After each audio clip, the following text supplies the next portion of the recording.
Hello friends, welcome to my channel. ಇವತ್ತಿನ ವಿಡಿಯೋದಲ್ಲಿ 44 size ಅಳತೆಯ ಬ್ಲೌಸಿನ ಕಟಿಂಗ್ ಯಾವ ಥರ ಮಾಡೋದು ಅಂತ ನೋಡೋಣ.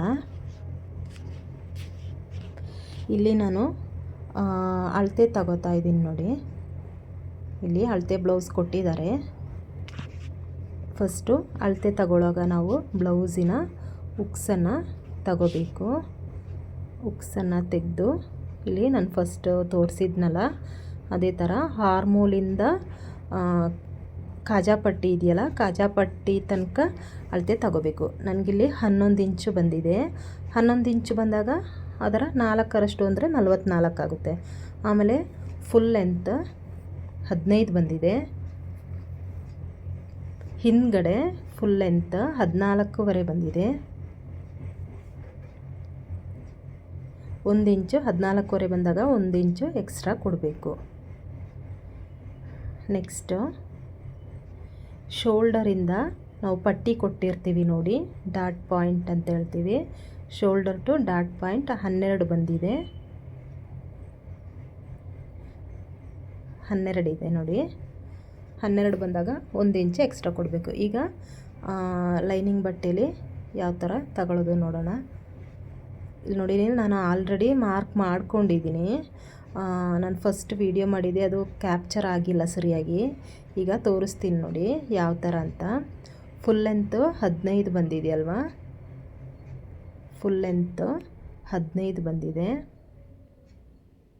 ನಾನಿಲ್ಲಿ 15 + 1 16ಕ್ಕೆ ಮಾರ್ಕ್ ಮಾಡ್ಕೊಂಡಿದ್ದೀನಿ. ಆಮೇಲೆ ಶೋಲ್ಡರ್ 5ವರೆ ತಗೊಂಡಿದ್ದೀನಿ. 5ವರೆ ಧಾರಾಳವಾಗಿ ಸಾಕಾಗುತ್ತೆ. ಇಲ್ಲಿ ಆರ್ಮೋಲ್ ಕೂಡ 5ವರೆನೇ ತಗೊಂಡಿದ್ದೀನಿ. ಹೆವಿ ಸೈಜ್ ಅಳತೆ ಅಲ್ವಾ, 5ವರೆ ಆರ್ಮೋಲ್ ತಗೊಂಡ್ರೆ ಕರೆಕ್ಟಾಗಿ ಬರುತ್ತೆ. ಈಗ 11 ಇಂಚಿಗೆ ಚೆಸ್ಟು, ಆಮೇಲೆ 1ವರೆ ಇಂಚಿಗೆ ನಮಗೆ ಸ್ಟಿಚಿಂಗ್ಗೆ ಬಟ್ಟೆನ ಬಿಟ್ಟಿದ್ದೀನಿ. ಇಲ್ಲಿ ಕೆಳಗಡೆ ಕೂಡ ಅದೇ ಥರ ಮಾರ್ಕ್ ಮಾಡ್ಕೋಬೇಕು. ಇಲ್ಲಿ ನೋಡಿ, ಇಲ್ಲಿ 1/4 ಇಂಚಿಗೆ ಕೆಳಗಡೆ ಈ ಥರ ಲೈನ್ ಹಾಕ್ಕೊಂಡು ಇಲ್ಲಿ ಬ್ಲೌಸಿನ ಬ್ಯಾಕ್ ಲೆಂತ್ ಎಷ್ಟಿದೆ ನೋಡೋಣ. Back neck length 5 ಇಂಚಿದೆ. ಇದರಲ್ಲಿ ಮಾರ್ಕ್ ಮಾಡಿಕೊಂಡಾಗ ನಾವಿಲ್ಲಿ 5 ಇಂಚಿಗೆ ಮಾರ್ಕ್ ಮಾಡ್ಕೊಳ್ಳೋಣ. ಕೆಳಗಡೆ ಒಂದು ಲೈನ್ ಹಾಕಿದ್ದೀವಲ್ಲ, ಅದನ್ನು ಬಿಟ್ಟು ಮೇಲ್ಗಡೆಗೆ 5 ಇಂಚಿಗೆ ಈ ಥರ ಲೈನ್ ಹಾಕ್ಕೊಳ್ಳೋಣ. ಆಮೇಲೆ ಇಲ್ಲೊಂದು ಲೈನ್ ಹಾಕಿ, ಆಮೇಲೆ ಪುನಃ ಇದ್ರ ಮೇಲ್ಗಡೆ ಇನ್ನೊಂದು ಲೈನ್ ಹಾಕ್ಕೋಬೇಕು. ನೋಡಿ, ಇಲ್ಲಿ ಕಾಣಿಸ್ತಾ ಇದೆಯಲ್ಲ, 1/4 ಇಂಚು ಇಲ್ಲಿ ಬಟ್ಟೆ ಇಟ್ಟಾಗ ಮೇಲ್ಗಡೆ 1/4 ಇಂಚು, ಕೆಳಗಡೆ 1/4 ಇಂಚು ಅಂತ ಇಲ್ಲಿ ಗ್ಯಾಪ್ ಇರಬೇಕು. ಈ ಥರ ಬಂದರೆ ಕರೆಕ್ಟಾಗಿದೆ ಅಂತ. ಈಗ ಇಲ್ಲಿ 2/4 ಇಂಚು ನೆಕ್ ಬಿಡ್ತು, ನೆಕ್ ಆಗಲ್ಲ 2/4 ತಗೊಂಡಿದ್ದೀವಿ. ಕೆಳಗಡೆ ಕೂಡ 2/4 ತಗೋಬೇಕು. ಈಗ ಇದನ್ನು ಕರೆಕ್ಟಾಗಿ ಲೈನ್ ಹಾಕ್ಕೊಳ್ಳೋಣ.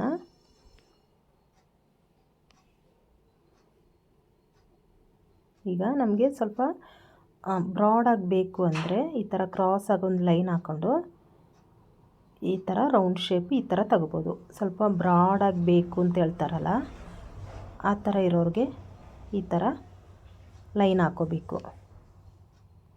ನಮಗೆ ಸ್ವಲ್ಪ ಅಗಲಕ್ಕೆ ಬರುತ್ತೆ. ಈಗ ಬ್ಯಾಕ್ ಪಾರ್ಟನ್ನು ಕಟ್ ಮಾಡ್ಕೊಳ್ಳೋಣ. ಇಲ್ಲಿ ನಾನು ನೆಕ್ ವಿಡ್ತು 2/4 ಇಂಚು ತಗೊಂಡಿದ್ದೀನಿ. ಧಾರಾಳವಾಗಿ ಸಾಕಾಗುತ್ತೆ. ಜಾಸ್ತಿ ಡೀಪ್ ಅಗಲ ಬೇಡ ಅನ್ನೋರಿಗೆ 2/4 ಇಂಚು ಸಾಕಾಗುತ್ತೆ ಫ್ರೆಂಡ್ಸ್. ಈಗ ಈ ಕಡೆ ಕಟ್ ಮಾಡ್ಕೋಬಾರ್ದು. ಇಲ್ಲಿ ಲಾಸ್ಟಲ್ಲಿ ಲೈನ್ ಹಾಕಿದ್ದೀವಲ್ಲ, ಇಲ್ಲಿಗೆ ಕಟ್ ಮಾಡ್ಕೋಬೇಕು.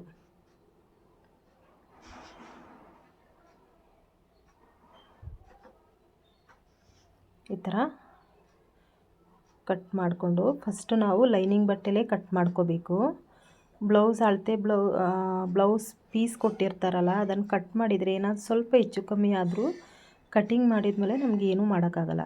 ಹಾಗಾಗಿ ಫಸ್ಟು ಲೈನಿಂಗ್ ಬಟ್ಟೆಲೇ ಕಟ್ ಮಾಡ್ಕೋಬೇಕು. ಆಮೇಲೆ ಈ ಬಟ್ಟೆನ ಈ ಥರ ತಿರುಗಿಸ್ಕೊಂಡು ಈ ಥರ ಕರೆಕ್ಟಾಗಿ ಇಟ್ಕೊಳ್ಳಿ, ನೇರವಾಗಿ ಇಟ್ಕೊಂಡು. ಈಗ ಫ್ರಂಟ್ ಪಾರ್ಟ್ ಅಳತೆ ತಗೊಳ್ಳೋಣ. 15 ಇಂಚಿತ್ತು. ನಾನು 2 ಇಂಚ್ ಎಕ್ಸ್ಟ್ರಾ ಕೊಡ್ತೀನಿ, 17 ಇಂಚ್ ಬರುತ್ತೆ.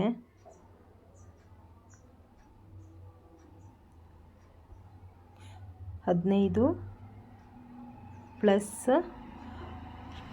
2 ಇಂಚು ಎಕ್ಸ್ಟ್ರಾ 17 ಇಂಚು. ಈಗ ಇಲ್ಲಿಗೊಂದು ಲೈನ್ ಹಾಕ್ಕೊಳ್ಳೋಣ ಮೇಲ್ಗಡೆಗೆ. ಈಗ ಫ್ರಂಟಲ್ಲಿ ಬ್ಯಾಕ್ ಪಾರ್ಟಲ್ಲಿ ನಾವು 5.5 ಇಂಚು ಶೋಲ್ಡರ್ ತಗೊಂಡಿದ್ದೀವಲ್ಲ, ಸೇಮ್ ಅಷ್ಟೇ ತಗೋಬೇಕು ಇಲ್ಲೂ ಕೂಡ, ಅದರಲ್ಲೇನು ವ್ಯತ್ಯಾಸ ಇರಲ್ಲ. ಆಮೇಲೆ ಹಾರ್ಮೋಲು ಕೂಡ 5.5ನೇ ತಗೋಬೇಕು. ಇಲ್ಲೂ ಕೂಡ ಅದರ ನೇರಕ್ಕೆ 5.5 ಇದೆಯಾ ಅಂತ ಕರೆಕ್ಟಾಗಿ ಲೈನ್ ಹಾಕೋಬೇಕು. ಆಮೇಲೆ ಹಾರ್ಮೋಲ್ನ ಜಾಯಿಂಟ್ ಮಾಡ್ಕೊಳ್ಳೋಣ. ಈ ಥರ ಜಾಯಿಂಟ್ ಮಾಡಿಕೊಂಡು ಆಮೇಲೆ ಚೆಸ್ಟ್ 11 ಇತ್ತಲ್ವ, 11ಕ್ಕೆ ಮಾರ್ಕ್ ಮಾಡಿಕೊಂಡು 1.5 ಇಂಚು ಎಕ್ಸ್ಟ್ರಾ ತಗೊಳ್ಳೋಣ. ನೀವು 1.5ನಾದರೂ ತಗೊಳ್ಳಿ, 2 ಇಂಚಾದರೂ ಎಕ್ಸ್ಟ್ರಾ ತಗೋಬೋದು. ಇದೇ ಥರ ಒಂದೇ ಥರ ಲೈನ್ ಹಾಕೋಬೇಕು, ಮಾರ್ಕ್ ಮಾಡಿಕೊಂಡು ಲೈನ್ ಹಾಕೋಬೇಕು.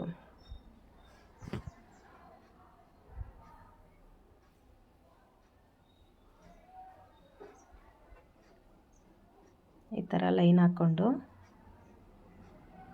ಈಗ ಇಲ್ಲಿ ಒಂದು 1.25 ಇಂಚಿಗೆ ಇಲ್ಲಿ ಕ್ರಾಸಲ್ಲಿ ಈ ಥರ ಲೈನ್ ಹಾಕ್ಕೊಂಡು ರೌಂಡಾಗಿ ಕರ್ವ್ ಕೊಡಬೇಕು.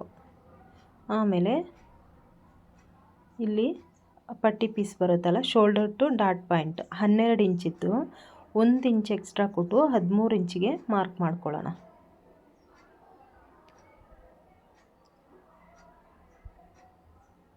ಇಲ್ಲಿ ದೋಣಿ ಶೇಪಲ್ಲಿ ಈ ಥರ ಕ್ರಾಸಾಗಿ ಮೇಲ್ಗಡೆಗೆ ದೋಣಿ ಶೇಪಲ್ಲಿ ಈ ಥರ ಹಾಕೋಬೇಕು.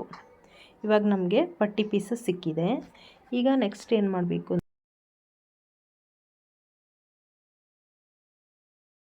ಬ್ಲೌಸಲ್ಲೇ ಯಾವ ಥರ ತಗೊಳ್ಳೋದು ಅಂತ ನೋಡಿ. ಇಲ್ಲಿ ನೆಕ್ ವಿಡ್ತ್ 2.25 ಇಂಚು, ಬ್ಯಾಕಲ್ಲಿ ಎಷ್ಟು ತಗೊಂಡಿವಿ ಸೇಮ್ ಅಷ್ಟೇ ತಗೋಬೇಕು. ಆಮೇಲೆ ಈಗ ನೆಕ್ ಲೆಂತ್ ಎಷ್ಟಿದೆ ಅಂತ ನೋಡೋಣ. ಇಲ್ಲಿ ಉಕ್ಸ್ ಪಟ್ಟಿ ಕಾಜಾ ಪಟ್ಟಿ ಇದೆಯಲ್ಲ, ಕಾಜಾ ಪಟ್ಟಿನ ಈ ಥರ ಫೋಲ್ಡ್ ಮಾಡ್ಕೋಬೇಕು. ಫೋಲ್ಡ್ ಮಾಡಿಕೊಂಡು ಇಲ್ಲಿ ಪಟ್ಟಿ ಪೀಸ್ಗೆ ಲೈನ್ ಹಾಕಿದ್ದೀವಲ್ಲ, ಅದ್ರ ಮೇಲ್ಗಡೆ 1/4 ಇಂಚು ಮೇಲ್ಗಡೆ ಒಂದು ಲೈನ್ ಹಾಕ್ಕೋಬೇಕು. ಲೈನ್ ಹಾಕ್ಕೊಂಡು ಆ ಲೈನ್ ಮೇಲೆ ನಮ್ಮ ಅಳತೆ ಬ್ಲೌಸಿನ ಪಟ್ಟಿ ಪೀಸ್ ಬಂದಿದೆಯಲ್ವ, ಅದನ್ನು ಈ ಥರ ಇಟ್ಕೋಬೇಕು. ಈ ಥರ ಇಟ್ಕೊಂಡು ಇಲ್ಲಿ ಮೇಲ್ಗಡೆ ಒಂದು ಲೈನ್ ಹಾಕ್ಕೋಬೇಕು, ಅದ್ರ ನೇರಕ್ಕೆ, ಬಟ್ಟೆ ನೇರಕ್ಕೆ. ಆಮೇಲೆ ಒಂದು 1/4 ಇಂಚು ಮೇಲ್ಗಡೆಗೆ ಹಾಕ್ಕೋಬೇಕು. ಈಗ ಇದು ನಮಗೆ ಕಟ್ ಮಾಡಬೇಕಾಗಿರೋ ಭಾಗ ಇಲ್ಲಿ ಮೇಲ್ಗಡೆ ಕೊಟ್ಟಿದ್ದೀವಲ್ಲ ಇಲ್ಲಿ. ಈಗ ಮೇಲ್ಗಡೆ ಎಷ್ಟಿದೆ ಅಷ್ಟೇ 2.25 ಇಂಚಿಗೆ ಇಲ್ಲೂ ಕೂಡ ಮಾರ್ಕ್ ಮಾಡ್ಕೊಳ್ಳೋಣ. ಈಗ ಅದನ್ನು ಜಾಯಿಂಟ್ ಮಾಡ್ಕೋಬೇಕು. ಜಾಯಿಂಟ್ ಮಾಡ್ಕೊಳ್ಳೋಣ. ಫ್ರಂಟಲ್ಲಿ ಕೂಡ ಸ್ವಲ್ಪ ಬ್ರಾಡಾಗಿ ನೆಕ್ ಅಗಲಕ್ಕೆ ಬರಬೇಕು ಅಂದರೆ ಈ ಥರ ಒಂದು 1/4 ಇಂಚಿಗೆ ಲೈನ್ ಹಾಕ್ಕೊಂಡು ಆಮೇಲೆ ಅದನ್ನು ಜಾಯಿಂಟ್ ಮಾಡ್ಕೊಳ್ಳೋಣ ಈ ಥರ. ಇವಾಗ ಫ್ರಂಟಲ್ಲಿ ಸ್ವಲ್ಪ ಅಗಲಕ್ಕೆ ಚೆನ್ನಾಗಿ ಕಾಣಿಸುತ್ತೆ.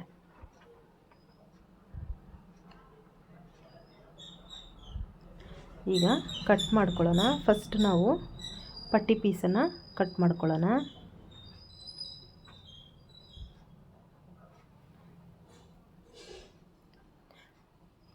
ಹತ್ತು ನಿಮಿಷದಲ್ಲಿ ಒಂದು ಬ್ಲೌಸ್ ಕಟ್ಟಿಂಗ್ ಮಾಡ್ಕೋಬೋದು ಫ್ರೆಂಡ್ಸ್. ಆಮೇಲೆ ಸ್ಟಿಚಿಂಗು ಕೂಡ ಚೆನ್ನಾಗಿ ಪ್ರಾಕ್ಟೀಸ್ ಆದಮೇಲೆ ಅರ್ಧ ಗಂಟೆಲಿ ಒಂದು ಬ್ಲೌಸು, ಲೈನಿಂಗ್ ಬ್ಲೌಸು, ಎಮ್ಮಿಂಗ್ ಏನಿಲ್ಲ, ಮಾಮೂಲಿ ಉಲ್ಟಾ ಹೊಲಿಯೋದಾದರೆ ಒಂದು ಅರ್ಧ ಗಂಟೆಲಿ ಸ್ಟಿಚಿಂಗ್ ಮಾಡ್ಕೋಬೋದು. ಎಮ್ಮಿಂಗ್ ಇದ್ದರೆ 1 ಮುಕ್ಕಾಲು ಗಂಟೆ ಟೈಮ್ ಬೇಕಾಗುತ್ತೆ. ಅಂದರೆ ಚೆನ್ನಾಗಿ ಕಲ್ತಿರಬೇಕು. ಇಲ್ಲಿ ನೋಡಿ, ಇಲ್ಲಿ ಕ್ರಾಸಲ್ಲಿ ನಿಧಾನಕ್ಕೆ ಕತ್ರಿಯ ತುದಿಯಿಂದ ಕಟ್ಟಿಂಗ್ ಮಾಡ್ಕೋಬೇಕು. ಆದಷ್ಟು ಲೈನಿಂಗ್ ಬ್ಲೌಸ್ಗಳು ಹೊಲಿಯುವಾಗ ನೀವು ಆದಷ್ಟು ಕಾಟನ್ ಲೈನಿಂಗ್ ಬಟ್ಟೆನೇ, ದುಡ್ಡು ಜಾಸ್ತಿ ಆದರೂ ಪರವಾಗಿಲ್ಲ, ಕಾಟನ್ ಬಟ್ಟೆನೇ ಯೂಸ್ ಮಾಡಿ. ಪಾಲಿಸ್ಟರಲ್ಲಿ ಸ್ಟಾರ್ಟಿಂಗ್ ಹೊಲಿಯೋರಿಗೆ ತುಂಬ ಕಷ್ಟ ಆಗುತ್ತೆ, ಕರೆಕ್ಟಾಗಿ ನಮಗೆ ಕಟ್ಟಿಂಗ್ ಮಾಡೋಕ್ಕೆ ಸಿಗಲ್ಲ. ಜಾಸ್ತಿ ಆದ್ರೂ ನಾವು ಬಟ್ಟೆ ಸ್ಟಿಚ್ ಮಾಡಾದ್ಮೇಲೆ ತುಂಬ ಚೆನ್ನಾಗಿ ಬರುತ್ತೆ. ಇಲ್ಲಿ ಸೆಂಟ್ರಿಗೆ ಈ ಥರ ಕಟ್ಟಿಂಗ್ ಮಾಡ್ಕೊಳ್ಳೋಣ. ನಮಗೆ ಡಾಟ್ ಹಾಕ್ತೀವಿ ನೋಡಿ, ಅದಕ್ಕೆ ಇಲ್ಲಿ 3 ಕಡೆ ಸೆಂಟ್ರಿಗೆ ಹಾಕ್ಕೊಳ್ಳೋಣ. ಆಮೇಲೆ ಇಲ್ಲಿ ಮಧ್ಯದಲ್ಲಿ ಈ ಥರ ಫೋಲ್ಡ್ ಮಾಡಿಕೊಂಡು ಈ ಥರ ಮಾರ್ಕ್ ಮಾಡ್ಕೋಬೇಕು.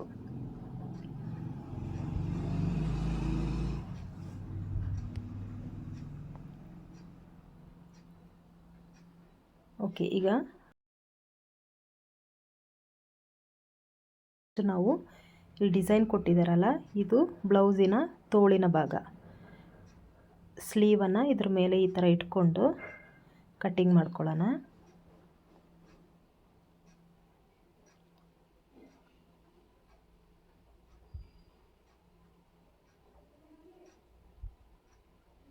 ಆಮೇಲೆ ಈಗ ಬ್ಯಾಕ್ ಪಾರ್ಟನ್ನು ಕಟ್ಟಿಂಗ್ ಮಾಡೋಣ. ನಮಗೆ ಎಲ್ಲ ಬ್ಲೌಸ್ ಪೀಸಲ್ಲೂ ಜಾಸ್ತಿ ಬಟ್ಟೆ ಸಿಗಲ್ಲ. ಕಡಿಮೆ ಬಟ್ಟೆ ಬಂದಾಗನೇ ಬೇರೆ ಥರ ಕಟ್ಟಿಂಗ್ ಮಾಡ್ಕೋಬೇಕು. ಬಟ್ಟೆ ಎಷ್ಟಿದೆ ನೋಡಿಕೊಂಡು ಅದಕ್ಕೆ ತಕ್ಕನಂಗೆ ನಾವು ಕಟ್ಟಿಂಗ್ ಮಾಡ್ಕೋಬೇಕು.